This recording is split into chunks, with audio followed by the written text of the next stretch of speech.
Bali, tulog na sa yung drive niya.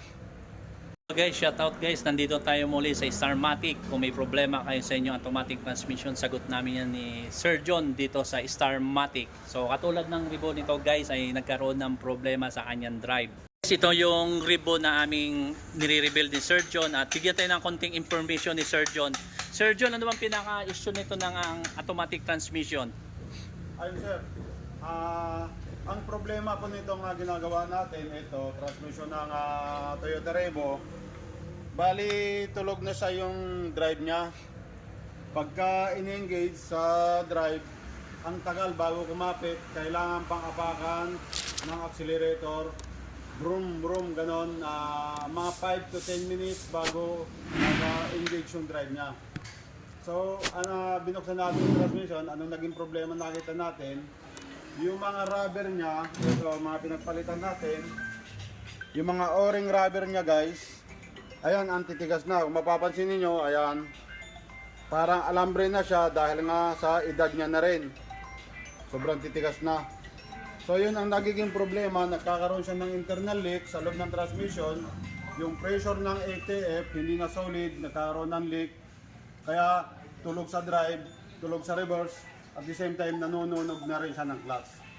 So yun ang nagiging problema pagka nagkaedad na rin yung sasakyan, kahit anong ingat natin, maintain natin sa sasakyan, mayroon darating at darating yung time, mga kamatik, na tumigas na yung mga rubber at magkakaproblema po talaga yung transmission ng automatic. Ganun po guys ang function ng automatic.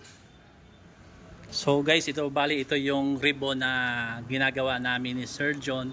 So kung titignan natin, no, ito na yung mga inasimbol namin ni Sir John na automatic transmission. Nalinisan na natin yan at ito yung clutches na ginagamit namin. Yan po. At ito yung mga parts ng automatic transmission guys. So kung titignan po natin guys, no, meron kayong problema sa inyong automatic transmission, dito lamang kami sa proper San Jose del Monte sa Pampalay. Pwede nyo kami mag-contact dito sa Facebook page kay Mr. Pads Mechanic, Starmatic. So bali ito yung kanyang makina di gasolina siya. Titignan natin sa baba. Hindi na namin pinakita kung paano namin ito binaba ang kanyang automatic transmission guys. Ito yung pangilalim ng ribo guys, no. So naibaba na natin yung automatic transmission niya. So ayun, tinumpisa natin, baka mamaya matapos namin tong transmission may salpa, may road test na rin natin. Minsan hindi na namin makuha kumuha ng video para sa inyo po, pero basic lang naman po sa karamihan. Importante po na kami po ay gumagawa po kami ng automatic transmission. So mga nag-message pala sa amin sa Facebook page sa Starmatic, minsan di namin kayo nasasagot, minsan di namin kayo nare-replyan. Pasensya na po kayo, pero pag may time kami, mababasa namin yan at re-replyan namin yan ni Sir John.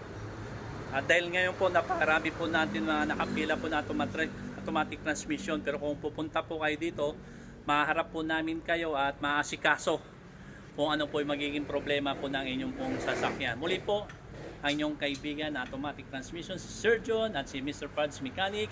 So huwag niyong kalimutan mag-follow, subscribe, and mag-like na rin ng aming Facebook page. Salamat!